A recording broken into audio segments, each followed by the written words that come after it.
Shalom frères et sœurs, nous allons prier. Notre Père et notre Dieu, nous te sommes grandement reconnaissants pour ce grand privilège que nous avons encore une fois d'être dans ta maison et de pouvoir proclamer ton nom, Seigneur, encore une fois. C'est une pure grâce. Nous ne le méritons pas par rapport aux autres, mais simplement tu as voulu, par ta volonté, nous accorder le souffle de vie et nous voulons l'utiliser pour ta gloire. Nous sommes ici encore une fois pour communier avec toi. Nous prions que ton grand, puissant Saint-Esprit vienne sur nos vies en ce matin et sur ta parole qu'il a écrite et que tu puisses toi-même prouver cette parole de cette grande puissance, Seigneur, afin que nous puissions saisir le potentiel qui est caché là-dedans et que cela puisse impacter nos vies, Père. Merci Seigneur Jésus pour ce jour où nous dirige-nous, bénis ta parole, Père. Bénis ceux qui m'ont écouté, Seigneur Jésus, cette prédication et que la grâce de Dieu puisse nous accompagner. Écarte-nous du chemin, Seigneur, et que l'ange du Seigneur nous puisse entrer en scène dans le nom puissant de Jésus-Christ. Amen. Que Dieu vous bénisse encore une fois ce matin. Nous allons prendre la parole du Seigneur et entrer encore dans cette communion. Nous allons prendre le passage que nous avons pris la dernière fois, la semaine dernière, Matthieu 5. Verset 39. Nous sommes toujours bien entendu sur notre sujet, la puissance intérieure. Comme je vous l'ai dit, c'est un sujet certainement qui va me prendre beaucoup de temps parce que j'ai beaucoup à dire là-dessus. Je crois que le Saint-Esprit a beaucoup à dire là-dessus. C'est pour ça qu'il capte mon esprit là-dessus. Et je pense que nous allons passer de merveilleux moments dans la présence du Seigneur, semaine après semaine, mois après mois. Nous allons prendre Matthieu au chapitre 5, verset 39. La Bible dit ceci: même moi, je vous dis de ne pas résister aux méchants. Si quelqu'un te frappe sur la joue droite, présente-lui aussi l'autre. Nous allons ajouter notre chapitre que nous connaissons bien, Apocalypse chapitre 10, ce verset 7. Mais qu'au jour de la voix du septième ange, quand il sonnerait la trompette, le mystère de Dieu s'accomplirait. Tout ça, ça fait partie des mystères que nous entendons. Le mystère de Dieu s'accomplirait comme il a annoncé à ses serviteurs, les prophètes. Donc que Dieu bénisse, que Dieu puisse ajouter cette grande bénédiction à sa parole que nous venons de lire. Donc nous allons, comme je le disais, continuer sur notre sujet que j'ai intitulé la puissance intérieure et je pense que nous sommes au niveau de la partie 5 maintenant. Alors, la dernière fois, nous avons parlé sur cette inspiration, ce qu'il faut faire pour activer cette puissance intérieure. Et je veux continuer là-dessus, dans cette même inspiration, cette inspiration sur moi encore, je veux continuer là-dessus pour pouvoir entrer davantage là-dedans. La dernière fois, nous avons parlé de beaucoup de choses et nous avons dit qu'est-ce qu'il fallait faire pour pouvoir activer cette puissance-là. Et nous avons démontré par les prédications de notre pasteur, Frère Branham, comment quand Dieu entre à l'intérieur et qu'il y a des choses qu'il ne doit pas trouver à l'intérieur. Donc ce que nous faisons, nous, en tant que pasteurs, c'est de faire en sorte que ces choses-là soient ôtées de la vie des gens. Nous leur montrons les méthodes pour pouvoir ôter de cela, de telle sorte que quand le Saint-Esprit lui entre, qu'il soit celui qui les possède pleinement. Parce que Dieu ne veut pas cohabiter avec un autre esprit. Dieu ne veut pas cohabiter avec quelqu'un. Dieu veut être seul, maître, le Seigneur. D'ailleurs, le mot Seigneur signifie le propriétaire, celui qui règne. Donc Dieu veut régner seul, sans partage, dans la vie de chacun d'entre nous. Donc c'est pour ça que nous avons dit, pour pouvoir, il faut éviter un certain nombre de choses. Frère Branham lui-même il nous a commencé à lister ça. Il a parlé de beaucoup de choses. Il a parlé de la haine dont nous avons parlé. Il a parlé de la méchanceté. Il a parlé de la jalousie, de l'impolitesse. Toutes ces choses-là sont des esprits qui sont à l'intérieur de la vie des gens. Et c'est l'ego de l'homme qui fait que ces choses-là demeurent. Et nous sommes là pour pouvoir enlever cela. Vous allez voir, quand tu vas commencer à enlever et appliquer ces techniques et commencer à enlever, tu vas voir que tu seras un homme différent. Comme tu vas commencer à te sentir différent. Tu vas commencer à te sentir déchargé. Parce qu'en fait, ces choses-là sont des poids sur la vie de l'homme en fait. Or, la puissance entre le Fils de Dieu est en dessous de ça. Donc, il y a des choses qui sont assises là-dessus, telles que Frère Branham le dit là, et nous allons faire notre devoir en tant que pasteur, c'est de faire en sorte d'enlever cela, un à un, enlever cela, jusqu'à ce que ce qui est réellement vous puisse sortir. Donc, je suis en train de prêcher cela semaine après semaine pour que tu puisses appliquer ça dans ta vie. Je ne prêche pas ça pour prêcher, je vais appliquer ça. Tu puisses appliquer ça littéralement. Et la dernière fois, j'ai parlé de tuer le négatif en cultivant le positif. Et je vous ai demandé d'être honnête, individuellement parlant, dans le foyer ou individuellement. Soyez honnête et faites la liste de tout ce qu'il y a de négatif. Je vais dire ça la dernière fois. Faites la liste. N'hésitez pas à faire ça. Je vous l'ai dit. Donc, ce que je vais dire ce matin, donc, vous avez fait la liste donc, de tout ce qu'il y a de négatif. Vous connaissez vous-même. Moi, je ne suis pas avec vous. Le Saint-Esprit qui vient avec vous là-bas, c'est ça. Et c'est pour ça qu'il ramène ça pour que tu puisses faire cette liste-là. Si je l'ai dit la dernière fois, si tu ne l'as pas encore fait, il faut que tu le fasses. La liste de tout ce qui n'est pas bon. La liste de tout ce qui n'est pas bon. Liste là exactement et de façon exhaustive. Et tu vas tourner la feuille et tu vas mettre le contraire. Les mots là, si tu ne vas pas, tu vois dans le dictionnaire et tu vois le contraire de ces mots là. Et la méchanceté, le contraire, c'est la gentillesse. L'impolitesse, le contraire, c'est la politesse. La pauvreté, le contraire, c'est la rigueur. Donc, tu notes ce qu'il y a de négatif que tu sais. Et quand tu tournes la page, tu notes le contraire de cela. Tu vas lister ça. Parce que je vous ai dit que celui que tu vas nourrir le plus, c'est celui qui va vivre plus longtemps, en fait. Donc, nous sommes là pour voir. Donc, en fait, je mets ces deux listes là pour que tu puisses savoir ce que tu dois nourrir. Et ce matin, je vais appuyer davantage. Je vais entrer un peu dans les détails de ces mots-là. Et donc, quand tu vas finir de faire ça dans la maison, ce que tu vas faire, je vais avoir ça. J'ai la liste de chacun. Donc, je vais avoir ça. J'ai la liste de couple, j'ai la liste de chacun individuellement. Ceux qui ne sont pas mariés, tout cela, j'ai la liste de chacun. Donc, ce que vous allez faire, j'ai parlé de ces exercices de maison et vous allez lister ça et lister le contraire. Donc, ce que vous allez faire, quand vous allez finir ça, vous allez m'envoyer ça par mon numéro WhatsApp. Vous allez m'envoyer ça et vous allez signer de votre nom. Ou vous me signez de votre couple, vous m'envoyez ça, vous listez ça et vous mettez le contraire. Quand vous allez lister, vous mettez le contraire à côté, de telle sorte que je reçoive ça. Donc, c'est comme ça que nous allons faire. Maintenant, comment nous allons faire maintenant pour pouvoir nourrir? Là, maintenant, je vais attaquer individuellement les gens. Comment faire pour nourrir des choses que tu as laissées là individuellement? Et je vais vous montrer les tactiques individuellement parlant. Je vais vous rencontrer. Et je vais vous montrer ces tactiques-là. Vous allez voir, vous avez le libre. Vous n'êtes pas appelé à être chargé. Jésus a dit, vous qui êtes chargé, venez à moi.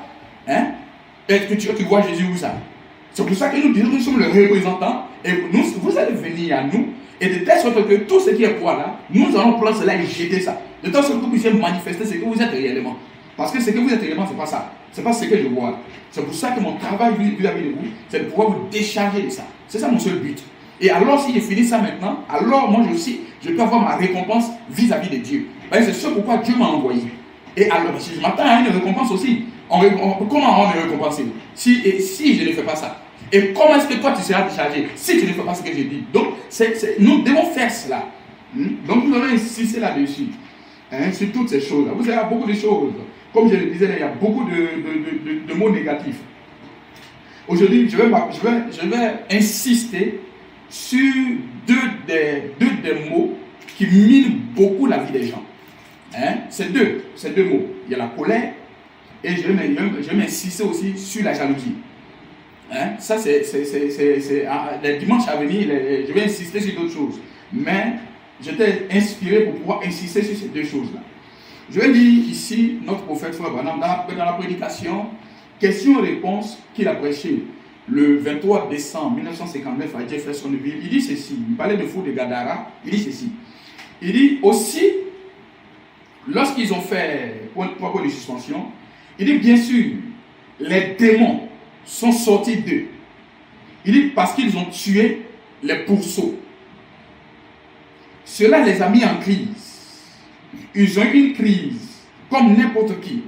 Là, il parle de pourceaux. N'avez-vous jamais vu une personne avec n'avez-vous jamais vu une personne avoir un accès de colère? Il faut maintenant poser la question. Il parle de fou de Gadara et il pose la question. Il dit, n'avez-vous jamais vu une personne avoir un accès de colère? Il dit, eh bien, c'est exactement ce que c'est. Il compare l'accès de colère aux démons qui étaient dans le fou de Gadara, qui sont allés dans les pourceaux. Il dit, les pourceaux n'étaient pas comme ça. Les pourceaux allaient se promener. Les pourceaux, ils étaient en train de se promener comme dans les badales habituelles. Mais lorsque l'esprit a quitté le fou de Gadara et est rentré là-dedans, il dit, vous voyez comment ils ont commencé à agir. Écoutez bien ce que le frère Madame dit ici. Il dit ceci. Il dit, eh bien, c'est exactement ce que c'est. C'est seulement des démons. c'est ce qui leur est arrivé.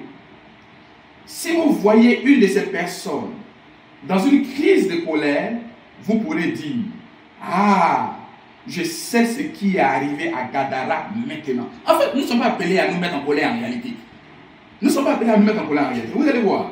Maintenant, il dit maintenant. Il dit, lorsque vous voyez quelqu'un avoir un accès de colère, il dit, souvenez-vous de ce qui s'est passé à Gadara. Il dit, ça vous amène à comprendre. Ah, donc c'est ce qui s'était passé à Gadara. Parce qu'en réalité, lorsque un homme, une femme entre dans cet accès de colère, il va dans toutes les directions. Il va dans tous les sens. Vous allez voir, son état d'esprit commence à changer. Lorsqu'un homme, une femme, un homme est dans un accès de colère, vous allez voir que ces points commencent à se former inconsciemment. Sa voix va commencer à changer. Son taux d'adrénaline va commencer à monter. Lui-même dans la maison, il commence à être tendu. Et vous allez voir que en fait, l'atmosphère de la maison commence à changer. La maison était calme. La maison, c'était sain, c'était calme. Mais lorsque l'homme commence à entrer dans un esprit de colère, l'atmosphère de toute la maison commence à changer. Donc, c'est un état d'esprit. L'atmosphère qui était à Gadara commence à s'installer dans la maison. Pourquoi? Parce que la personne est entrée dans un accès de colère. Un fils de Dieu, une fille de Dieu n'est pas appelé à entrer dans un accès de colère. Parce qu'un accès de colère, c'est une influence. C'est un fils de Dieu, une fille de Dieu à l'intérieur, mais l'accès de colère vient sur lui. Et nous sommes là pour pouvoir enlever cela de sa vie ce matin. Et ça doit partir. En appliquant ces techniques-là. Vous allez voir que lorsque tu vas commencer à pouvoir te calmer, tu vas commencer à pouvoir t'assagir, tu vas voir, il y a beaucoup de choses qui vont changer. Parce qu'un accès de colère, c'est quelque chose qui met l'homme dans un état d'esprit. Lorsque nous étions jeunes à l'école, nos professeurs nous disaient qu'un homme sage ne prend jamais de décision lorsqu'il est dans deux états. Il dit un homme sage ne prend jamais de décision lorsqu'il est trop content. Il dit aussi un homme sage ne prend jamais de décision lorsqu'il est trop en colère. Parce que ce que tu fais là, en ce moment-là, ce n'est pas toi en réalité. Tu n'es pas lucide en réalité. Lorsqu'un homme dans un accès de colère, tout ce qu'il dit, tout ce qu'il fait, tout cela, ça ne vient pas de lui en réalité. Il dit que les décisions qu'il prend là, ce n'est pas des décisions qui viennent de lui, ce n'est même pas des décisions inspirées, c'est des décisions poussées par la colère. Or, la colère amène à prendre des décisions qui viennent de Satan. C'est pour ça que l'être humain qui fait changer, il va commencer à faire changer l'atmosphère de la maison, changer lui-même son atmosphère. Il va commencer à changer tout autour de lui. Pourquoi? Parce que ce n'est plus lui. Le gars qui était à Gadara, ce n'était pas lui. C'était un homme bien. C'était un être bien. Les pourceaux qui étaient à Gadara, c'était des pourceaux qui se promenaient tranquillement. Mais qu'est-ce qui a changé l'atmosphère? Le monsieur qui était là-bas, que tout le monde fuyait, qu'est-ce qui a changé son atmosphère? Il y a quelque chose qui est entré là-dedans. Et nous, les fils de Dieu, nous ne sommes pas appelés à faire ça. Nous sommes appelés à être différents de ça, à sortir de ça. Parce que nous avons beaucoup de défis à relever. Et ces choses-là ne doivent pas nous retarder. Nous avons beaucoup de défis à relever. Dieu m'a promis d'aller au sommet. Je suis en train de sommet le sommet. Vous pensez qu'en partant vers le sommet, il y a des choses qu'il y a laissé me retarder moi? Pourquoi? Il y a laissé les histoires de colère, les histoires de ceci me retarder de ma vie. Pourquoi? Ces choses retardent. Ça t'a amené à prophétiser, amené à dire des choses qui ne viennent pas de toi. Et lorsque tu dis des choses, la colère fait très attention. Ces choses arrivent. Frère Branham déclare, Élisée, le grand prophète, le prophète ordonné et appelé par Dieu. Ces enfants-là, il y a 42 enfants dans le roi, se sont levés parce qu'il était chauve. Ils ont commencé à se moquer de lui. Il a dit, mais il y a moi ce vieux chauve-là, Il dit, Élisée est entré dans un accès de colère. Donc vous voyez, Élisée, qui était fils de Dieu, est entré dans un accès de colère. Ce n'est pas une affaire un homme qui devait colérique, ce n'est pas dit qu'il n'est pas fils de Dieu. Ce n'est pas dit qu'il n'est pas appelé, ce n'est pas dit qu'il n'est pas ceci. Mais il doit faire attention à ça. Parce qu'en réalité, ça va amener à réaliser des choses qui ne sont pas bonnes. Et Élisée est entré dans un accès de colère. Et la colère, parce qu'on s'est moqué de lui. Et il détestait la moquerie. Et alors il est rentré, il a changé d'état d'esprit. Lorsqu'il est rentré dans la colère, il a prophétisé sur les enfants. Il les a maudits dans un accès de colère. Et alors, la parole qui est sortie est allée quelque part. Et ça fait apparaître des ours. La parole d'un homme colérique. Et à qui c'est que ça fait apparaître? Les ours ne sont pas là, ils ne sont pas prédestinés pour être là. Mais comment est-ce qu'ils sont apparus là? Ils sont apparus là parce qu'un homme a prophétisé dans la colère. Et lorsqu'il apparaît, regardez-moi, ça fait apparaître quelque chose.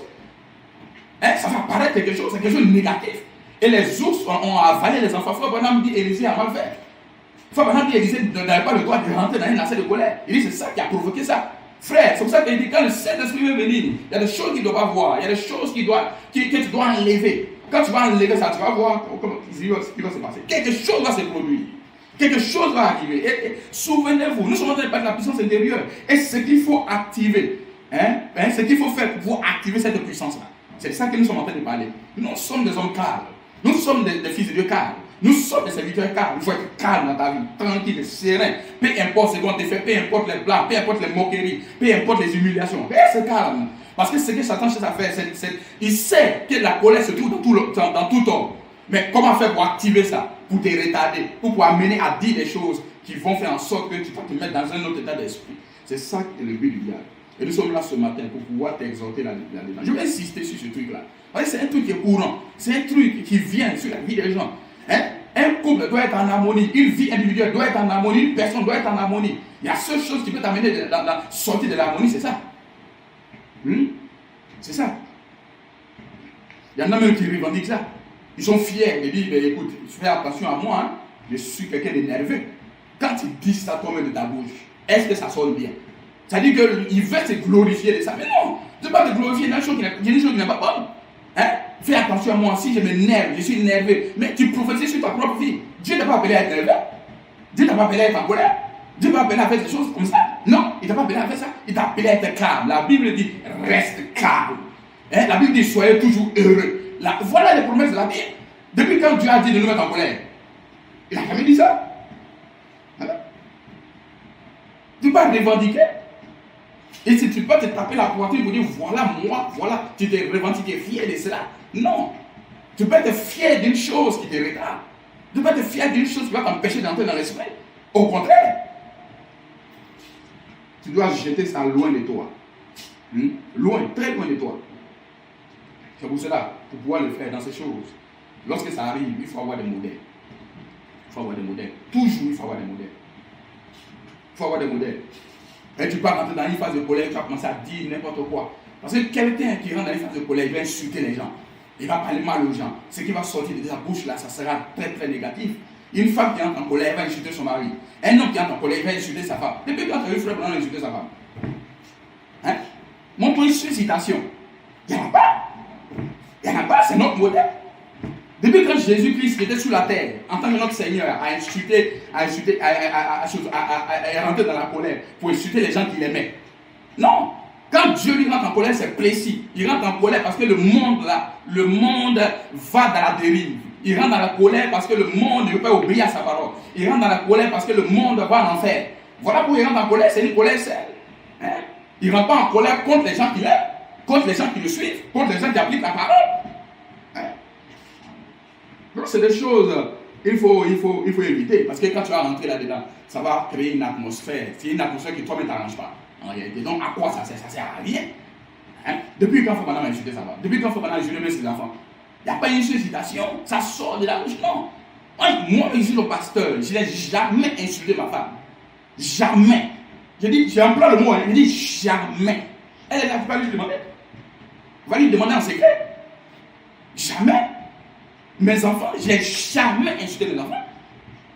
Je vais être en colère pour leur dire non, ne fais pas ceci, ne fais pas cela, dans un but juste. Mais au-delà de ça, faire sauter des yeux, jamais. Qui est fou pour dire que son enfant est bête? Je ne suis pas fou. Ensuite, tu prophétises sur tes enfants dans un autre état d'esprit. Et moi, ce que tu prophétises là, ça peut arriver, tu ne sais pas ça. C'est pour ça qu'un homme, une femme doit se calmer. Parce que tu as parlé sur l'enfant, une maladie va apparaître sur lui. Tu vas parler sur l'enfant, une malédiction va apparaître sur lui. Tu vas parler de l'enfant. Parce que nos germes sont transmis aux enfants. Nous sommes liés à eux. C'est mes enfants. C'est mon germe, c'est mon sang qui est en lui. Comment quelqu'un peut insulter son propre sang? Depuis quand tu as eu vraiment fait des choses. Ton pasteur lui-même ne fait pas ça. Il ne fait pas ça. J'ai vraiment pas fait ça. J'ai jamais fait ça. Jamais. Parce que ça a créé une atmosphère dans ma maison. Et moi, je ne veux pas des atmosphères dans ma maison, des atmosphères bizarres comme ça. Non.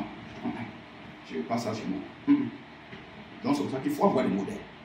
Vous allez voir, il faut avoir des modèles dans la vie. Il faut avoir des modèles. Quand ça veut arriver, tu penses à ces gens-là. Est-ce que mon pasteur peut faire ça? Est-ce que Frère Branham peut faire ça? Est-ce que ceci peut faire ça? Moi, je ne peux pas faire ça. Je ne peux pas faire ça. Parce que je veux gravir la montagne, en fait. Je veux gravir la montagne. Je ne peux pas faire un pas sur la montagne et puis revenir encore. Deux pas sur la montagne et revenir encore. Non, non, non, non, non. Non, jusqu'à quand moi j'ai atteint le sommet. Je dois atteindre le sommet, moi. Donc je n'ai pas le temps pour me mettre dans cette atmosphère-là. Hein? Moi, j'ai un but dans ma vie, dans mon cœur. Je vais atteindre le sommet. Spirituellement, matériellement, financièrement. Je vais atteindre le sommet. Et je ne veux pas que quelque chose me retarde dans ma maison. Non, pas du tout. Parce que je sais les promesses que Dieu m'a faites. Et je suis un croyant des promesses de Dieu. Je crois bêtement Dieu. C'est comme ça qu'il est dessus. Ce qu'il a dit là, ça doit arriver, ça doit s'accomplir. Pourquoi ça va pas s'accomplir? Ça doit s'accomplir. Et je ne vais pas laisser quelque chose entrer autour de moi, me mettre dans une atmosphère qui va me retarder dans une chose. Non. Je ne dois pas me retarder moi-même dans ma vie. Je dois avancer. C'est pour ça que je vous prêche dans cette série-là. Laissez le diable tranquille. Appliquez ce que je vous dis là. Non, Satan fait ceci, non, Satan fait cela. Non, ce n'est pas une affaire comme ça. Hein? Non, je vais prier, je vais faire ceci, machin. Il y en a qui prient toute la nuit. Je connais des gens qui prient toute la nuit. Ils sont pires que même ce qu'ils étaient avant. Ils passent toute la nuit en train de prier. Prier toute la nuit. C'est une bonne chose. Moi, j'aime la prière. Mais ce que je dis, au-delà de la prière, il faut appliquer ça. Il faut appliquer les techniques qu'on te donne. Les tactiques qu'on te donne. C'est juste ça. Tu vas appliquer ça. Tu vas voir que les résultats vont suivre. Et en plus, ça, tu ajoutes la prière. Mais écoute, tu seras une femme différente. Tu seras un homme différent. Hein? Tu seras trop différent. Tu seras intendant, personne ne va te tenir. Parce que ce que tu appliques là, c'est ce qui est la chose correcte. Frère, je m'attends à ce que les gens appliquent que toute autre chose. Applique ce que je dis là. Applique ce que je presse là. Tu vas voir, dans le message, tu seras un homme spécial. Tu vas voir, dans l'inspiration, tu seras un homme spécial. Tu seras une femme spéciale, tu vas voir. Parce que beaucoup jouent le message. Là, ils sont en train de faire n'importe quoi dans le message et ils vont trouver des citations pour appuyer ça. Hein? Toi, tu es là, pasteur, tu vas aller coucher les femmes, tu fais n'importe quoi dans le message et tu as dit non, Dieu pardon, Dieu fait ceci. Je me demande même si tu as appelé. Hein? Vous fatiguez l'esprit des gens.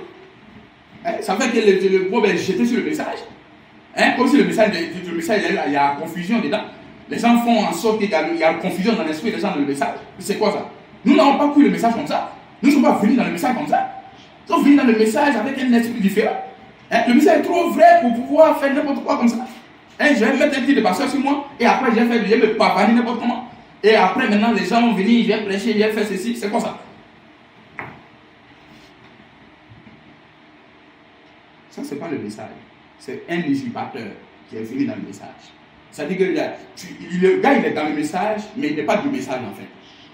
Hein? Il peut prononcer les citations de Frère Branham, déclarer des choses, déclarer même la Bible, hein? Faire tout ce qu'il veut. Mais il n'est pas du message. Il va parler de Malachi 4, il va parler de William Branham. Depuis quand tu as vu William Branham boire? Depuis quand tu as vu William Branham tromper sa femme? Depuis quand tu as vu William Branham faire ces choses-là? Depuis quand tu as vu? Dans ma vie, en tant que pasteur, quand je pense, je veux faire quelque chose, c'est à Frère Branham que je pense. C'est à lui que je pense. Ce qu'il n'a pas fait là, je ne veux pas faire ça. Qu'est-ce qui nous a tiré dans le message? C'est l'ange qui était avec lui. Et l'ange qui était avec lui a amené sa vie correctement. Et c'est ça que nous voulons voir. Satan n'a pas peur de tes discours. Satan n'a pas peur de ta manière de prier. Satan n'a pas peur de quoi que ce soit. Satan a peur d'une vie vécue. Il a peur de cette vertu vécue littéralement dans la vie de quelqu'un. Hein? C'est désolant. Tu vas voir des gens venir chanter sur la chair et puis après aller faire n'importe quoi. Venir prêcher sur la chair et après aller faire n'importe quoi. Mon ancien pasteur me disait, c'est des erreurs. Je lui ai dit un jour, on va s'attraper. Il disait à ma femme un jour parce que ma femme le connaît. On va s'attraper et on va prendre le dictionnaire et les citations de Frère Branham. On va définir le mot erreur, ce que ça veut dire. Erreur, ça veut dire quoi? Erreur, ça veut dire erreur. Erreur, ça veut dire que ça arrive. C'est arrivé, mais ça n'arrive plus. Ou bien ça arrivait, mais je ne sais pas ce qui m'a pris. En fait, derrière l'erreur, il y a un regret en fait. Mais des gens qui sont constants, dans leur démarche, ils croient ça. Ne me parlez pas de quoi vous me parlez, vous là. De quoi vous me parlez? Un jour, mon ancien pasteur m'a dit, j'étais jeune encore dans la foi. J'étais jeune encore. Hein? Jeune prédicateur. Ça, je te parle de l'an 2001. J'étais jeune prédicateur encore. Je lui ai posé, j'ai fait à son pasteur. Je dis, je ne comprends pas. Pourquoi est-ce que les gens qui se disent pasteur, héros, depuis qu'ils veulent dans le message avoir des vies comme ça, avoir 3 à 4 femmes, avoir même des femmes et puis tromper Les femmes font n'importe quoi. Voilà ce qu'il m'a dit. Il dit, tu as encore joué. Il y a des choses que tu ne peux pas comprendre. Ça m'a marqué de ma vie. J'ai dit, bon, ok, j'ai compris. Un jour, je le rencontrerai. Je lui ai dit, tu m'avais dit que j'étais jeune. Ça fait 12 ans que je suis marié. Mais ce que je te disais là, moi je ne vois pas. Je te pose encore la même question. Je vais reposer encore la même question. Parce que tous ces gens, ça sont passés par ce chemin de Satan. Les gens justifient les manières de faire, justifient les folies. Hein? Mais ce n'est pas le message. Pas du tout, ce n'est pas le message. C'est pas le message. Donc frère, appliquez ce que je vous dis là. Appliquez ça correctement dans vos vies. Et ne soyez pas hypocrite. Parce que Dieu, ça ne marche pas à lui. Dieu, ça ne marche pas à lui. Soyez correct avec Dieu. Soyez juste avec Dieu. Soyez correct à la parole de Dieu. Vous allez voir, vous allez avoir du succès. Soyez correct à la parole de Dieu. Dieu n'a jamais abandonné quelqu'un qui lui est fidèle, qui est correct. Ça va chauffer, mais tu vas t'en sortir. Parce que Dieu est Dieu fidèle. Il est Dieu fidèle.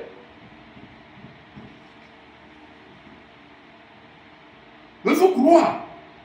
Il faut croire dans cette fidélité. Il faut croire dans cette fidélité.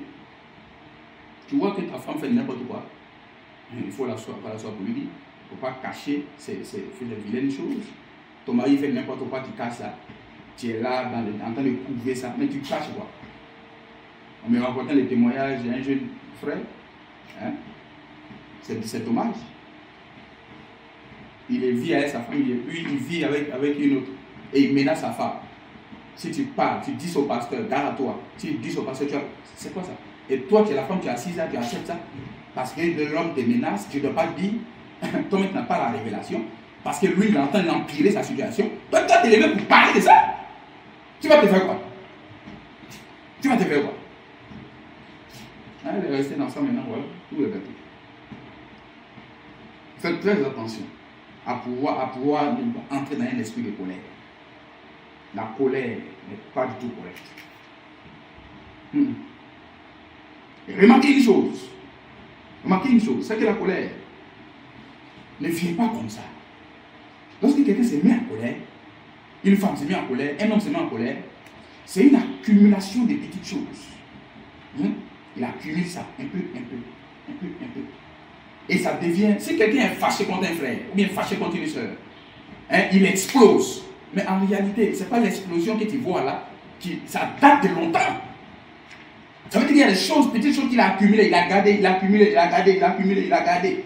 Ces petites choses-là sont devenues beaucoup de frustration en lui. Et comme ces petites choses sont devenues beaucoup de frustration, une chose, là, quand tu regardes ces petites, ça devient beaucoup en toi, tu lui donnes une puissance d'explosion. Tu vois, non, tu lui donnes cette puissance, tu lui donnes un pouvoir. C'est comme les petits ruisseaux qui alimentent un grand fleuve. Ça vient ici, ça vient là, jusqu'à ce que le fleuve devienne beaucoup, le fleuve devienne grand. Mais le fleuve que tu vois là, il est venu à partir des petits ruisseaux de gauche à droite. C'est des petits séments, des petites frustrations qui ont été accumulées. C'est ça qui a amené une explosion. C'est pour ça de l'espace, ces choses accumulées en toi. Il faut maintenant dire, va vers ton frère. Voilà ce que la Bible dit. Lorsqu'il y a une petite frustration, lorsque ça se vient maintenant à la minute, ne t'attends pas, ne reste pas. Parce que si tu laisses, ça va s'ajouter. Tu amènes un autre, ça va s'ajouter. Tu amènes un autre, ça va s'ajouter. Jusqu'à ce que ça se cumule, un jour tu as explosé de colère, un jour tu es colérique. Mais lorsque ça commence là, c'est là que tu dois. Il a dit, va vers ton frère. Quand tu remarques quelque chose t'a blessé, quelque chose t'a frustré, va vers lui. Va vers lui pour éviter l'accumulation. Lorsque la moindre frustration apparaît, il faut aller vers lui. Si c'est ta femme, va vers elle. Si c'est ton mari, va vers lui. Si c'est ton frère, va vers lui. Si c'est ton enfant, va vers lui. Il ne faut pas attendre que ça s'accumule. Parce que si ça s'accumule là, ça va faire en toi, ça va créer en toi une gangrène. Tu vas mettre 1, tu vas mettre 2, tu vas mettre 3. Un jour, tu vas voir, on dit, tu as mal au poumon. Tu vas voir, en Dieu, tu as mal à l'estomac. Tu vas voir, ça va former un cancer. Vous pensez que les maladies, ça vient de quoi? Les maladies corporelles viennent des maladies émotionnelles. Lorsque ton esprit est frappé par quelque chose, ou que tes émotions sont bafouées, tu es frustré, ça n'a rien à voir avec le corps, mais l'accumulation de ça, ça agit sur le corps de l'homme. Vous allez voir que quelqu'un il a des tensions. Mais attends, si quelqu'un il n'a pas l'argent, et ceci et cela, il est stressé, il va avoir des tensions. C'est ça. Ça agit dans le mental, ça agit dans l'esprit de l'homme. Hein? Et quand ça agit dans l'esprit de l'homme, vous allez voir même ça agit dans le corps de l'homme. C'est pour ça qu'il ne faut pas laisser ces choses-là. Il ne faut pas laisser la moindre chose. Hein? Il ne faut pas laisser ça. Du tout. Jamais, il ne faut pas laisser ça. Il faut agir vite. Lorsque ça apparaît une fois, tu cherches à enlever ça même. Prenez pas que ça devienne 1. Prenez pas que ça devienne 2. Prenez pas que ça devienne 3. Parce que si ça devient 1, tu laisses. Et ça devient 2, tu laisses. Tu ne sais pas que tu es en train d'aller vers une chose. Tu es en train d'aller vers un accès de colère. Tu es en train de préparer un accès de colère. Tu es en train de préparer. Oh, mais quand tu prépares un accès de colère comme ça, tu vois. Et maintenant, pendant que tu prépares ça, tu es dans des projets. Comment tes projets vont apprendre à avancer? C'est pour ça qu'il faut une harmonie parfaite dans le couple. Il faut une harmonie parfaite dans la vie individuelle de quelqu'un. Une harmonie parfaite. Cette harmonie, ton corps, ton esprit, ton âme sont en parfaite harmonie. C'est à ça que je veux t'amener en présence des choses-là. Pour créer une parfaite symbiose en toi. Lorsque ton corps, ton âme, ton esprit sont en parfaite symbiose, tu vas voir que tout ce que tu fais réussir. Tu vas voir que tout ce que tu fais marche. Tu vas voir que la puissance intérieure qui est en toi va commencer à être élevée. C'est comme ça. C'est la puissance qui est cachée en toi. Elle voit que l'harmonie règne. L'harmonie règne dans ton atmosphère, dans ton foyer, dans ta maison. Cette harmonie-là, ça va faire en sorte que toute cette puissance cachée va commencer à s'élever. Parce que la puissance cachée, viens voir ça. La puissance cachée s'entend ça. C'est pour ça qu'il faut une harmonie parfaite. Il faut une harmonie parfaite. Il ne faut pas laisser les choses s'accumuler. Hein? Quand tu es blessé, tu fais quelque chose que tu es blessé au doigt. Tu veux couper quelque chose que tu es blessé au doigt. Et que le sang commence à couler. Cette blessure-là, est-ce que tu attends le lendemain pour soigner ça? Hein? Tu attends le lendemain pour soigner ça. Quand tu es blessé, tu vois ton sang couler là. Tu cours pour aller chercher quelque chose pour pouvoir stopper ça. Mais pourquoi tu ne peux pas faire le même pour une blessure intérieure? C'est la même chose. Hein? Ça, c'est une blessure physique. La blessure physique, tu laisses pas ça. Je n'ai pas vu quelqu'un qui est blessé physiquement qui a laissé ça. Mais c'est ça que si tu laisses la blessure physique là, ça va créer une profondeur là-dedans. Tu suis blessé au doigt, et tu dis bon, c'est bon, ok, non, ça va. Je regarde ça chaque jour, je me lève le matin. Tu vas voir que ça va commencer à devenir profond. Ça va commencer à s'enfoncer. Tu vois? Ça va commencer à devenir profond. Si tu as une blessure sur le doigt, si tu as une blessure quelque part, ça va commencer à devenir. Parce que tu ne soignes pas ça. Or, en réalité, quand c'est blessé là, tu cours et puis tu soignes systématiquement. Quand il y a une autre blessure, tu cours pour soigner une autre. S'il y a une autre appareil, tu cours pour soigner une autre. Si tu peux le faire dans le naturel, pourquoi tu ne le fais pas dans le spirituel aussi? Pourquoi lorsqu'il y a une petite frustration, tu ne cours pas pour soigner ça? Il y a une petite frustration, tu cours pour soigner ça. Il y a une petite blessure, tu cours pour soigner ça. Dans le naturel, tu le fais. Pourquoi est-ce que tu ne le fais pas dans le spirituel? Et tu laisses la blessure s'accumuler. Non! Une blessure physique, tu ne laisses pas ça s'accumuler. Tu n'attends pas que ça devienne beaucoup, mais tu vas devenir un fou, tu vas devenir un homme galeux ici, corporellement. Mais tu ne veux pas ça, tu entretiens ton corps. Tu mets soin, tu mets à la pharmacie pour prendre des médicaments, tu vas prendre même des médicaments corrects, des médicaments souvent chers pour venir soigner cette blessure physique. Mais pourquoi tu le fais pas spirituellement? Et tu laisses, tu accumules. Vous voyez ça? C'est pour ça qu'il n'y a pas d'harmonie. Pour que ton corps, ton esprit, tout soit en harmonie. Ce que tu peux pas faire étant sur la terre, physiquement dans ton corps, là, ne fais pas ça aussi dans ton esprit.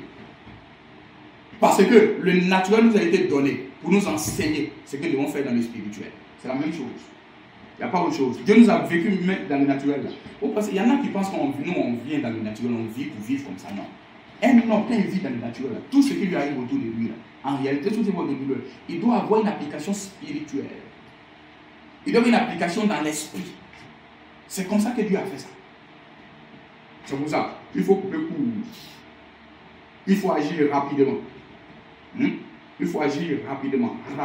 Il faut le faire. Il ne faut pas laisser les choses comme ça pourrir. C'est pour ça. Vous ne pouvez pas laisser des critiques, des choses comme ça circuler entre vous. Quelqu'un va taper pour dire non, tu sais ce que l'autre a fait. Tu sais ce que tel frère a fait. Tu sais ce que tel frère a fait. Tu sais dans quel cercle il est en train de mettre. Moi j'appelle ça le triangle de la mort. C'est l'esprit qu'il est en train de mettre. Pourquoi c'est un triangle? Parce que ça implique au moins 3 personnes.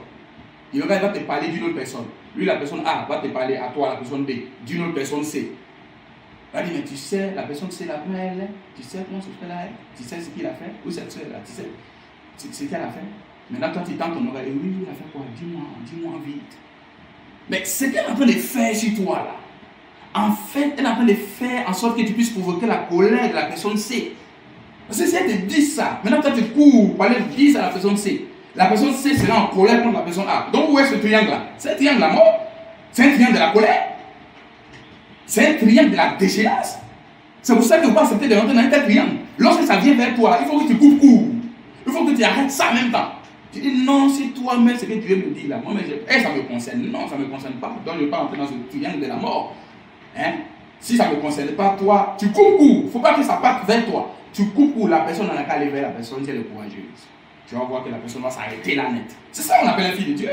C'est ça qu'on appelle une fille de Dieu. C'est ça qu'on appelle une église. Il faut connaître ta position, connaître ta place. Il ne faut pas aller dans n'importe quoi. Hein? Tu n'as pas le temps. D'ailleurs, tu n'as même pas le temps pour cela. Non, on a beaucoup de choses à faire. Hein? On a beaucoup de choses à faire. On a beaucoup de défis à relever. Tu as beaucoup de défis à relever. Spirituellement, financièrement, tu as beaucoup de défis à relever. Donc tu vas perdre ton temps dans ces choses-là. Ça va te retarder. Qu'est-ce que tu vas faire? Tu vas tourner en rond. Tu vas voir ces choses-là te retardent. Il ne faut pas être quelqu'un qui est curieux pour faire n'importe quoi.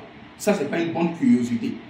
Moi, je veux être curieux. Tu puisses me montrer de vrais business qui vont m'aider à pouvoir aller au sommet. Je suis curieux que tu vas me montrer des citations de frères Branham qui vont m'aider. C'est ça que je suis curieux. Je ne suis pas curieux d'autre chose. Je ne suis pas curieux de critiquer mon frère. Je veux savoir ce qu'il a fait hier, savoir ce qu'elle a fait hier, savoir ce qu'il a fait dans son foyer. Je ne suis pas curieux des choses comme ça. S'il y a des choses qui sont basées dans son foyer, il va aller voir son pasteur. Est-ce que seulement il y a à voir dedans? Qu'est-ce qu'il y a à voir dedans? Et j'ai rentré dans un triangle de la mort, ça ne me concerne même pas. Je ne vais pas être curieux des choses comme ça. Je vais être curieux des choses qui vont m'amener au sommet. C'est ça que je vais être curieux. S'il y a quelque chose qui peut m'amener au sommet, emmène-moi ça. C'est ça que je veux. Je ne veux pas autre chose. Et ça va provoquer la colère de l'autre. Et c'est ça que tu veux, provoquer la colère des gens. Alors que nous sommes en train de faire en sorte que les gens sortent de la colère, toi tu vas provoquer la colère des gens.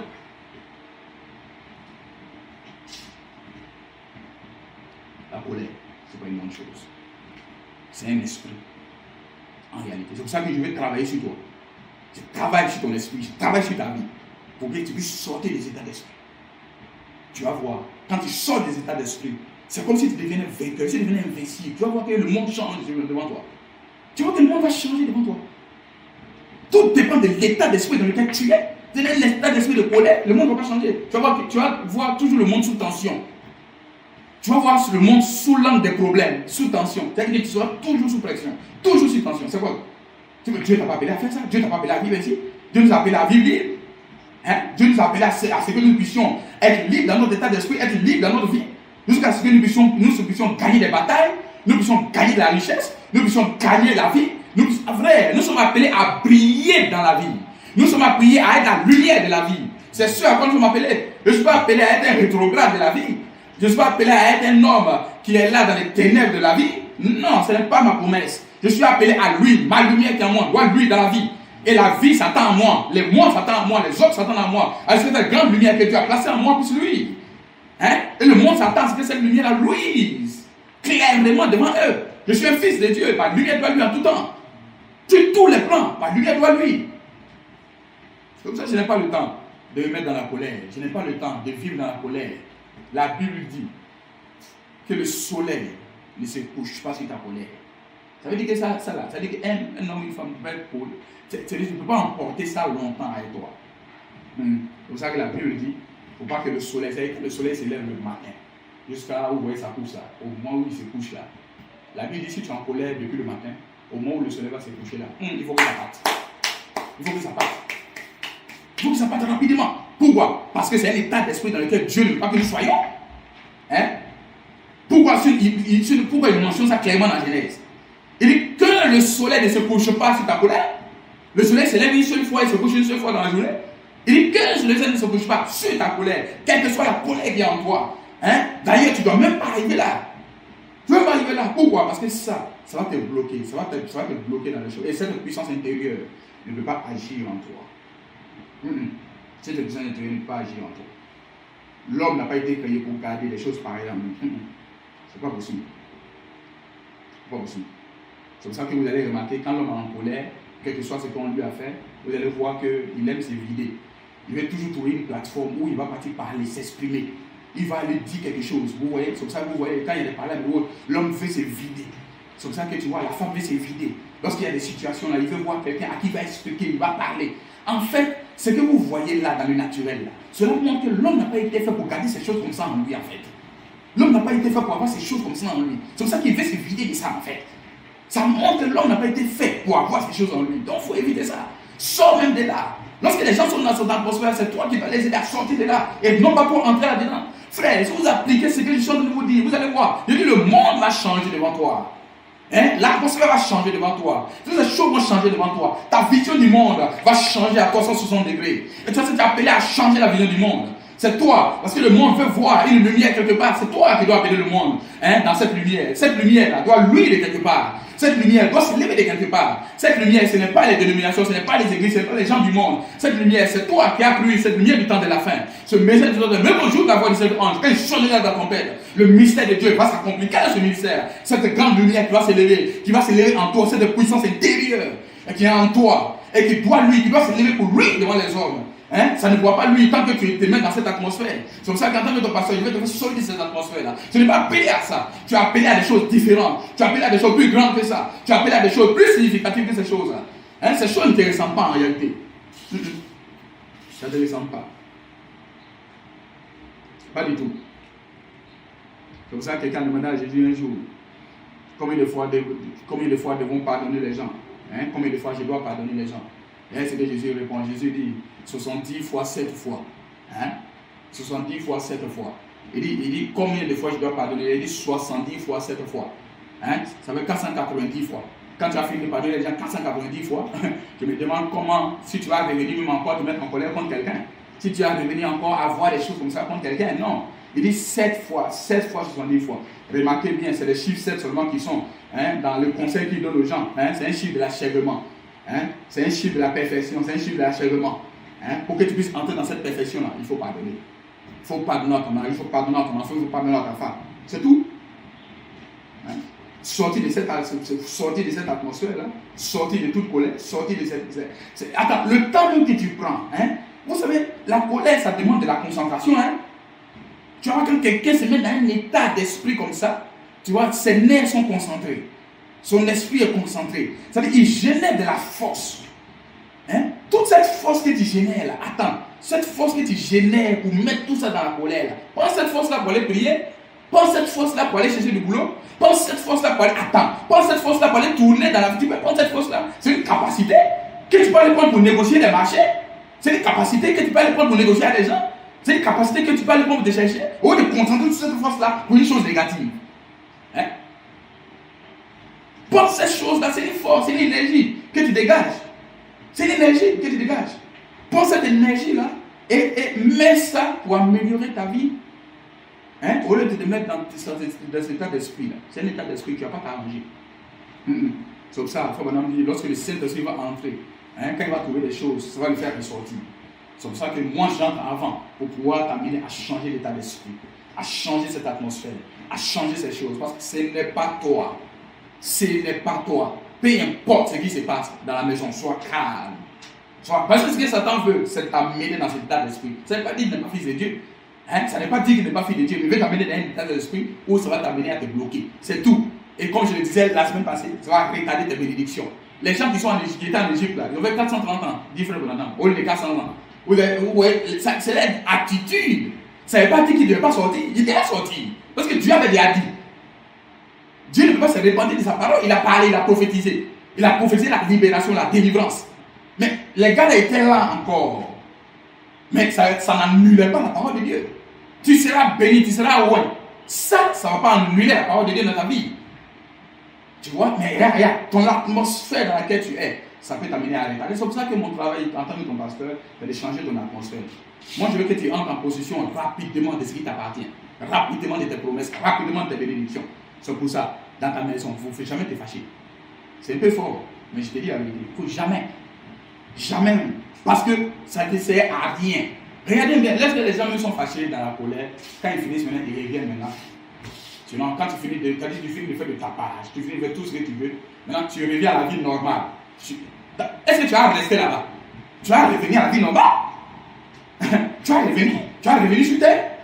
Maintenant, quand tu vas revenir sur terre, tu vas affronter ce pourquoi tu faisais tout ça. Tu vas affronter ça? Donc, pourquoi ne pas commencer par là? Pourquoi ne pas commencer? Tu gagnes du temps. Et ça va rapidement. Donc, vous voyez, donc Satan veut t'amener dans une atmosphère pareille. afin de te faire perdre du temps, afin de te faire perdre de l'énergie, afin de te faire perdre de la santé, hein, pour ensuite revenir encore. Vous voyez, et tu reprends encore une vie. Mais tu es en train de revenir. Tu vas pas passer ton temps à revenir seulement. Hein? Moi, je ne t'ai pas enseigné ça.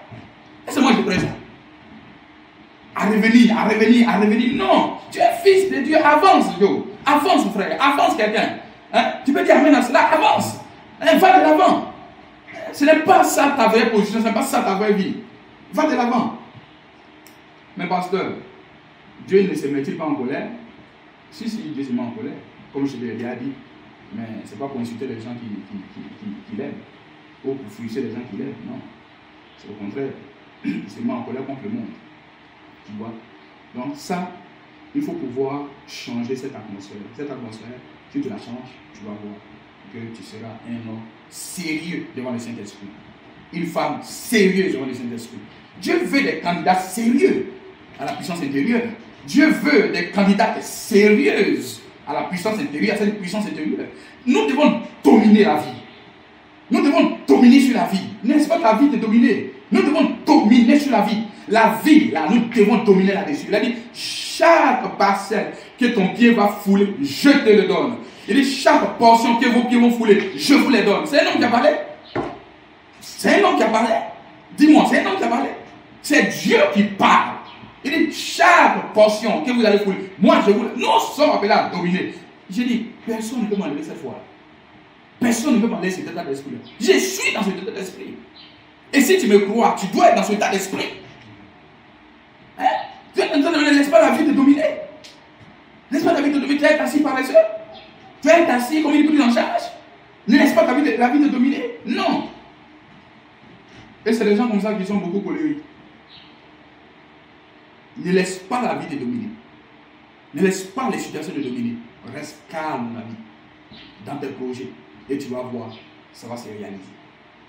Ça va se réaliser. Rien ne pouvait faire en sorte que ces choses ne se réalisent pas. Rien ne pouvait faire. Rien. Je dis bien rien ne pouvait faire ça. Ça doit se réaliser. Ça va se réaliser. Et ce que je suis en train de dire, c'est des techniques pour que ça puisse se réaliser rapidement pour toi. C'est pour ça que j'ai dit, tu ne vas pas venir accompagner les autres. Non, dans l'église, ne pas venir accompagner les autres. Ne pas venir suivre les autres. Pourquoi? Hein? Pourquoi les autres vont acheter les baka et c'est toi qui seras apprenti baka? Pour quelle raison? Hein? Toi aussi, tu dois acheter ton baka. Toi aussi, tu dois acheter ceci. Toi aussi, tu dois être propriétaire. Pourquoi? Hein? Les païens vont acheter les trucs et c'est toi maintenant qui vas être là, accroché à ça. Pourquoi? Toi aussi, tu dois être leader des païens. Tu dois être au devant d'eux. Ils doivent t'écouter. Ils doivent te suivre. Parce que tu es cette lumière-là. Pourquoi tu passes de cette position-là? Pourquoi? Alors qu'elle t'appartient. C'est pour ça que ma voix crie ici à Logos Tabernacle chaque dimanche pour vous faire sortir d'un état d'esprit et pour vous amener dans un autre état d'esprit. Et ça va arriver. Regardez. Hein? Vous qui traînez là-bas, vous allez voir. Quand les autres vont commencer à briller devant vous, ils vont commencer à l'huile. Les lumières vont commencer à l'huile. C'est là où vous saurez que c'est une réalité. Ah, c'était le pasteur qui disait une réalité. C'est ça. Il y a quelqu'un qui attend ça pour que ça les booste. Vous allez voir. Mais Dieu va faire en sorte que cela puisse avoir lieu. Parce que chaque sémence que je sème là, j'ai confiance aux sémences que je sème.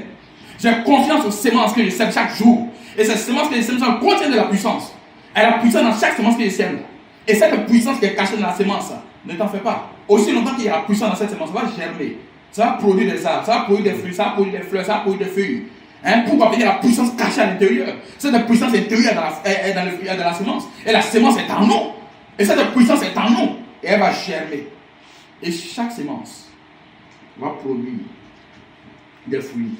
Chaque sémence. Forcément, ça va produire des fruits. Forcément. Chaque sémence que je sème ici dans cette église, ça va produire des fruits. Je le sais. Je le sens. Je le vois. Je le sens. Hein? C'est pour ça qu'il insiste là-dessus. Vous allez le voir. Ça va produire des fruits. Et des fruits de 1000, de 10 000, de 20 000. Ça va produire des fruits. En abondance et en abondance. Tel que tu l'appliques littéralement en abondance et en abondance, ça va produire des fruits. Je suis là. Je suis un homme que Dieu a appelé pour produire des fruits dans ta vie, en fait. C'est ce pourquoi je suis appelé. Je ne suis pas appelé pour enlever des fruits dans ta vie. Je veux voir des fruits. Comme Dieu veut voir des fruits, nous devons voir des fruits. Hein? Nous sommes comme des arbres. Les arbres que tu vois là, c'est Dieu qui les a créés. Car quand tu passes, tu prends de leurs fruits, tu manges, tu es content. Mais les créateurs là les a fait pour ça. En réalité là, nous sommes, c'est comme ça que nous sommes en fait. Dieu nous a créés sur la terre, il nous a placés sur la terre pour que de notre arbre dégage des fruits. Et les objets nous prennent, ils prennent. Tu dois être le centre d'attraction dans ta vie, le centre d'attraction dans ta maison, le centre d'attraction dans ta famille. Oui, c'est la vérité. Tu dois être le centre d'attraction où les gens viennent se réunir. C'est toi que les gens écoutent. C'est toi que les gens doivent écouter. C'est ta position centrale dans la vie, dans la parole de Dieu. Et mon rôle en tant que ton pasteur, c'est d'insister là-dessus pour que tu puisses occuper cette position. Moi, je n'ai pas occupé ta position à ta place. Toi, tu n'as pas occupé ma position à ma place. Mais Dieu m'a mis là pour que toi, tu puisses occuper ta position. Parce que je suis ton pasteur. Et je dois te le dire. Voyez-vous, la colère sortait de cet état d'esprit-là. Il faut vraiment dire, hein, lorsque tu vois quelqu'un qui est en colère, souviens-toi de ce qui s'est passé à Gadara. Parce que là-bas, c'était un accès de colère qui a amené là. Et il continue, il dit ceci. Il dit, voyez, c'est exactement cela. Si juste un peu de ces démons entraient en lui, cela le rendrait complètement fou. Hein? Il dit, parce qu'un médecin vous dira que la colère est le premier degré de la folie. Ça, c'est le prophète. Il dit, un médecin vous dira que, ça veut dire que lui, il atteste ce médecin. Regardez, il dit, un médecin vous dira que la colère est le premier degré de la folie. Il dit, c'est ce que dit Maillot. Maillot, en fait, c'est des grands médecins en son temps. C'est des docteurs en médecine, c'est des médecins où il partait se faire consulter. Et il dit, c'est ce que dit Maillot. Ça veut dire, quand il rapporte ça dans la prédication de la parole ici, ça veut dire que ce que Maillot dit là est vrai. C'est ça qu'il est en train de dire en fait. Il dit, c'est le premier degré de la folie. Ah bon? Ça veut dire que dans la folie, il y a plusieurs degrés. Hein? Vous allez voir qu'il y a des fous qui sont à un autre. Il peut même parler à toi tranquillement comme s'il n'y rien n'était. Mais c'est un fou. C'est un fou.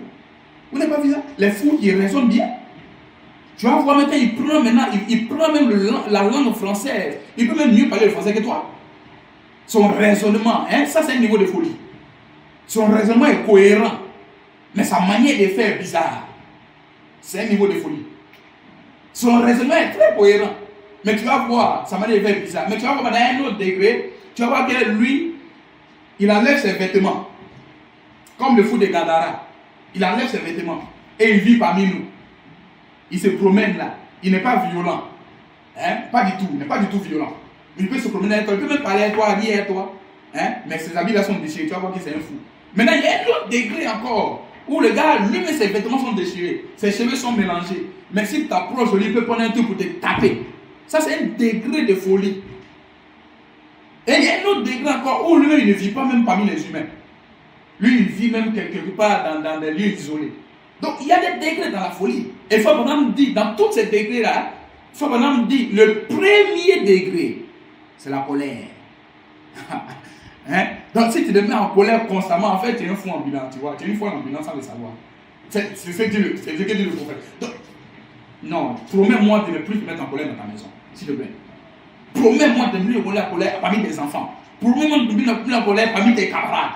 Hein? C'est toi qui avec tes camarades, tu te mets en colère tout le temps. Pourtant, tu t'identifies comme un croyant. Hein? C'est qui doivent se mettre en colère et toi, maintenant, tu vas venir par derrière la parole pour les amener à la lumière. Mais c'est toi qui es au devant, qui es en train de charger cela. Il faut vraiment me dire, c'est le premier degré de la folie. Je veux t'avoir moi, je ne veux pas que tu sois fou. Je ne veux pas que tu sois folle. Le premier degré, en d'autres termes, pour pouvoir y arriver, c'est là que ça commence. En d'autres termes, c'est là que ça commence.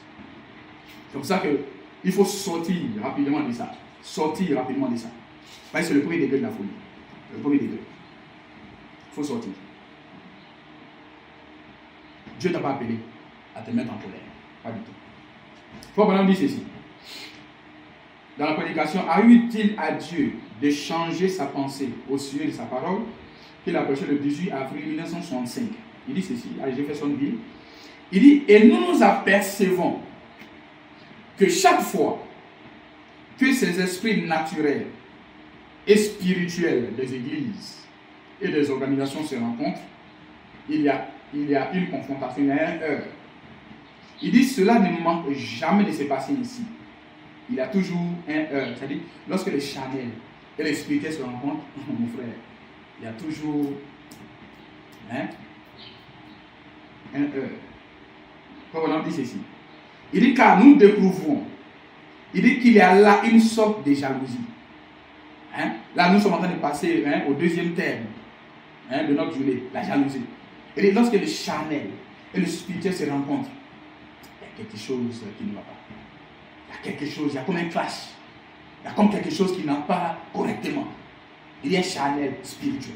Écoutez bien ce qu'il dit. Il dit cette jalousie, une sorte de jalousie. Il dit cette jalousie est la cause de comparaison charnelle et d'imitation.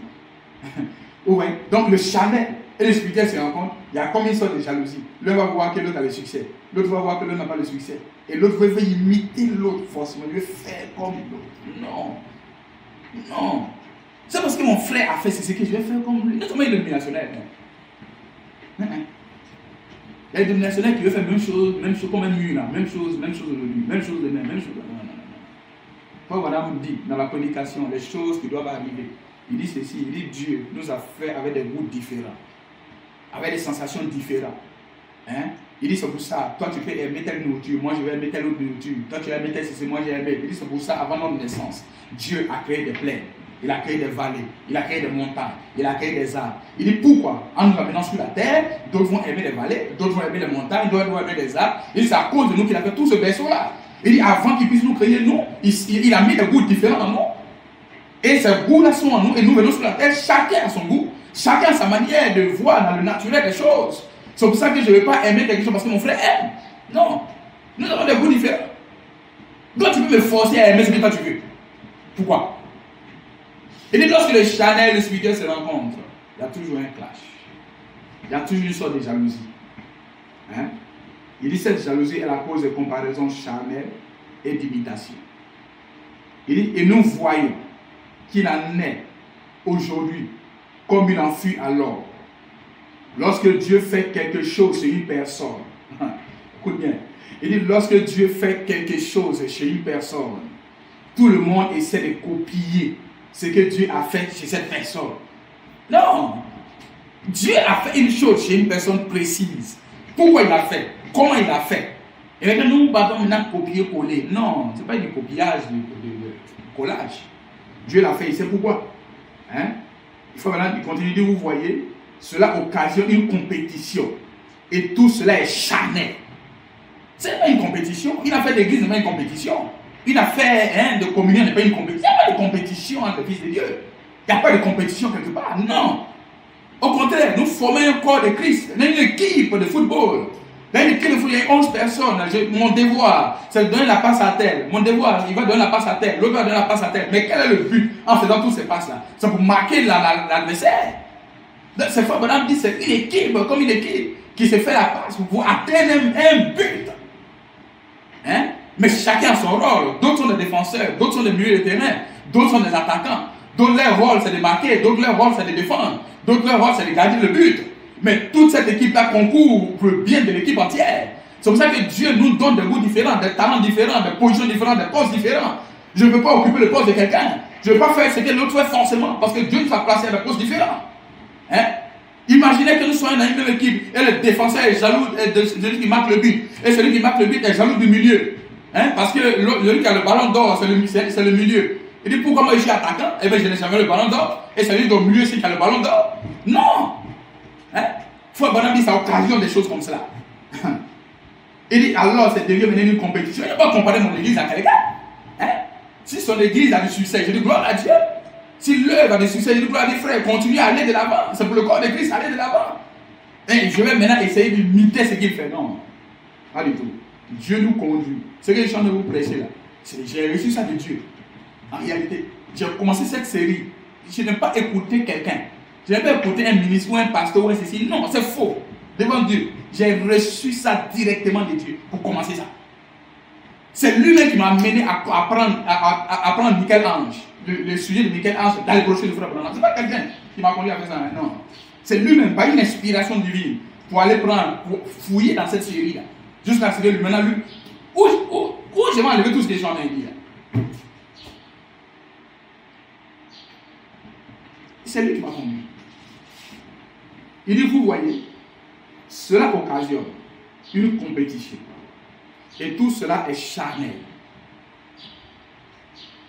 Et si l'autre camp ne peut pas obtenir des résultats spirituels, il l'obtient alors par le pouvoir politique. Et suffit quelque chose pour bouleverser l'esprit des gens, afin d'attirer les disciples derrière lui. Vous voyez, lorsque j'essaie d'imiter maintenant, ça ne marche pas. Je vais utiliser maintenant de la politique, du mensonge, des choses comme ça vont entrer dans la politique maintenant. Ça, ce n'est plus spirituel. Ce n'est plus une chose spirituelle. C'est la politique qui commence à rentrer là-dedans. Quand une chose politique commence à rentrer là-dedans, alors il n'y a rien, c'est fini. Dieu quitte, il va. Il y a jalousie, le charnel et le spirituel se rencontrent. C'est comme Caïn et Abel se rencontrent. Caïn et Abel se rencontrent. Caïn va dire pourquoi c'est lui, pourquoi c'est pas moi. La jalousie va remplir le cœur. Cela a conduit au premier meurtre. Caïn a tué son frère. Qu'est-ce qui a conduit à ça? C'est la jalousie. Il ne faut pas être jaloux. Le premier meurtre qui a eu lieu sur la terre a été causé à cause de la jalousie. Le premier meurtre. À cause de la jalousie. Caïn était jaloux d'Abel. C'est ça qu'il a voulu. Il a commencé à réfléchir. Comment je vais faire? La jalousie t'amène à réfléchir à des choses, à des astuces diaboliques. Comment tu vas faire pour le tacler? Comment tu vas faire pour faire ça? Et Caïn réfléchissait comme il a vu, lui charnel, ça s'oppose au spirituel d'état Abel. Comme il allait faire pour détruire le spirituel. C'est ce à quoi il a pensé. C'est pour ça que la colère, la jalousie, toutes ces choses-là, ce n'est pas bon. La jalousie a conduit au... Et Jésus lui-même, il a dit, si quelqu'un est fâché contre son frère sans motif, il a déjà tué. Ici, quelqu'un est fâché. Tu vois la colère. Quelqu'un est fâché contre son frère sans motif. C'est même pas à cause de la parole. C'est même pas à cause de ceci. La colère s'élève contre quelqu'un. Jésus dit, tu l'as déjà tué. Donc, vous voyez, la colère conduit au meurtre. Tu n'as pas pris le couteau pour le gorger. Mais le fait même d'y penser, le fait même de la voir, c'est pour ça que je vous dis, soyez libre dans votre vie. Ne gardez pas ces choses-là. Non, parce que la puissance intérieure doit se manifester. La puissance intérieure doit vous conduire. Ne gardez pas ces choses-là. Sortez de tout ça. Sortez. C'est Lucifer, par la jalousie, qui a voulu avoir un royaume plus élevé que celui de Dieu. La jalousie tord la vie de l'homme. La jalousie distrait la vie de l'homme. La jalousie enlève la vie de l'homme. La jalousie fait encore la vie de l'homme devienne bas. Amen. Dernière citation. Souvent dit ceci. Dans la prédication, la demeure future de l'époux céleste et de l'épouse terrestre. Voici le 2 août 1904. Je vais lire ceci. Écoutez ça très bien. Je vais prendre le tableau un instant. Il allait prendre un tableau pour dessiner quelque chose. Frère Wanam fait des dessins au tableau. Il est en train de dessiner. Ça, c'est dans la prédication. Pendant qu'il prêche, il a pris la craie pour dessiner, pour quelque chose pour dessiner. Il dit maintenant ici, il y a un cœur humain. Il dit maintenant, je suis bien loin d'être un artiste. Il a dit, je suis un bon dessinateur. Il dit ici, il y a un cœur humain. Ok? Il dit, et ici, il y a un cœur humain. Il dit maintenant, celui qui est ici, dans ce cœur-là, il y a un serpent à l'intérieur. Il dit, c'est le péché. Et ici, il a sa vie. Il dit, celui qui est ici, il y a une colombe à l'intérieur. Vous voyez? Qui est le Saint-Esprit. Ici, il a sa vie. Vous voyez, il faut maintenant dire, eh bien, celui-ci, il a la méchanceté, la haine, la jalousie. Je dis, il faut maintenant, il dit, il a la méchanceté. Là où il y a les serpents. Donc, vous voyez, la méchanceté, la haine, la jalousie, la colère. Il dit, c'est dans ce cœur-là. Il faut maintenant dessiner le tableau. Lui, là, il y a le serpent ici. Vous voyez? Donc, nous sommes là pour chasser ça. Moi, je ne vais pas laisser que le serpent soit autour de moi. Dit frère Bonham ici. Donc, ces choses-là, vous voyez, ce n'est pas pour vous en réalité. C'est pour Caïn. C'est pour ça, sortez de cet esprit-là, loin de vous. Quand ces choses-là viennent, non, retirez-vous. Ce n'est pas pour vous. Non, ce n'est pas pour vous. Éloignez-vous de cela. Il dit ici, il a la méchanceté, la haine, la jalousie. Ce qui fait ça, c'est lui. Il dit ce qui fait que les méchants, les jalousies. Il dit le cœur que j'ai dessiné là, le serpent qui est là. Il dit, ce n'est pas en fait la personne elle-même, mais le serpent qui est là, c'est lui qui fait ça. Vous voyez? Donc, je dois m'éloigner de ça. Maintenant, regardez maintenant ce que la colombe fait. Il dit, eh bien, celui qui est ici, il a de l'amour, il a de la joie, il a de la patience. Vous voyez, c'est comme ça que au début, quand vous allez lister ça, listez le contraire. Listez le contraire. Et vous voyez, il a listé ça, il a listé le contraire. Ici, il y a le serpent. Ici, il y a la colombe. Non, je vais me mettre de quel camp? Je vais me mettre du côté de la colombe. Parce que la colombe, c'est la puissance intérieure qui est dans l'homme. Je vais me mettre de ce côté-là. C'est le côté-là. Là qui va me donner le succès. C'est le côté-là qui va m'amener à avancer, à gravir ma pyramide. C'est le côté-là qui va m'amener vers la pierre des fêtes. Frère, vous êtes en train d'être éclairé sur ces choses-là. Prenez votre position centrale. Prenez ce que vous devez faire. Appliquez littéralement ce que je vous dis maintenant. Et vous allez voir que votre vie sera déverrouillée. Votre vie sera libre. Votre vie sera pleine de succès. Parce que c'est ce à quoi Dieu vous a appelé. Dieu vous a pas appelé à être assis là, à regarder le serpent entrer. Non! Dieu vous a appelé là. Comme le serpent qui est entré dans l'eau. Hein? Dieu vous a pas appelé. Lorsque vous avez le serpent entré, il a pris son fusil, il a tiré sur les serpents. Vous devez prendre votre position centrale pour que le serpent s'éloigne, pour que ces atmosphères s'éloignent. Parce que Dieu vous a appelé à avoir une atmosphère correcte. Hein? Vous êtes dans le message, vous n'êtes pas dans le monde, vous n'êtes pas dans les dénominations. Les dénominations qui sont là, c'est des païens en réalité. Mais véritable chrétien, c'est vous. Dieu vous a amené dans ce message. Ce n'est pas pour faire comme les païens, c'est pour faire comme des gens chrétiens. C'est pour faire comme Christ sur la terre. Qu'est-ce que vous devez faire pour pouvoir activer cette puissance? Vous éloignez de la colère, vous éloignez de la jalousie, vous éloignez de la méchanceté. N'oubliez pas de m'envoyer cette liste et le contraire par WhatsApp. Que Dieu vous bénisse. Prions. Seigneur, notre Père et notre Dieu, j'ai voulu, oh Dieu, continuer encore sur ce sujet et ne pas être très long, juste pour amener, oh Dieu Tout-Puissant, ces deux points qui m'intéressaient aujourd'hui, la colère, la jalousie et toutes ces choses-là, à que tes enfants puissent sortir de la terre vivante, parce que ce n'est pas pour ce pourquoi tu les as appelés, Père. Merci Seigneur Jésus, parce que tu m'as conduit, oh Dieu. Je prie que tout ce qui a été dit, oh Dieu Tout-Puissant, puisse entrer dans chacun et dans chacune des personnes à qui je parle. Et partout cette bande ira, Seigneur Jésus, que le Saint-Esprit qui a parlé au Dieu Tout-Puissant puisse reposer sur ces gens, Seigneur. Bénis, ô Roi de gloire, tous les efforts qui sont faits. Bénis tout ce qui a été dit. Bénis, Seigneur Jésus, les frères, ô Dieu, qui prennent de leur temps pour venir m'enregistrer. Également, Seigneur Jésus, et pour pouvoir mettre cela sur notre site internet. Bénis, Seigneur Jésus, tous ces gens qui vont les écouter partout, Seigneur Jésus, cette bande ira. Et que toi, ceux qui peuvent recevoir la gloire, la louange et l'honneur. Merci, Seigneur Jésus, parce que tu me fortifies, ô Roi de gloire. Seigneur Jésus, des nuits, ô Dieu, sans sommeil, Seigneur Jésus, pour creuser dans ces choses, pour entrer dans ces choses, Seigneur Jésus. Je confie que le Saint-Esprit puisse bénir la vie des gens, Seigneur, à travers cela. Que ton nom soit béni, reçois la louange et la gloire et l'honneur, et que les vies soient bénies, car je demande ces choses dans le nom infaillible de Jésus-Christ, notre Seigneur. Et que quelqu'un dise Amen. Que nous bénisse.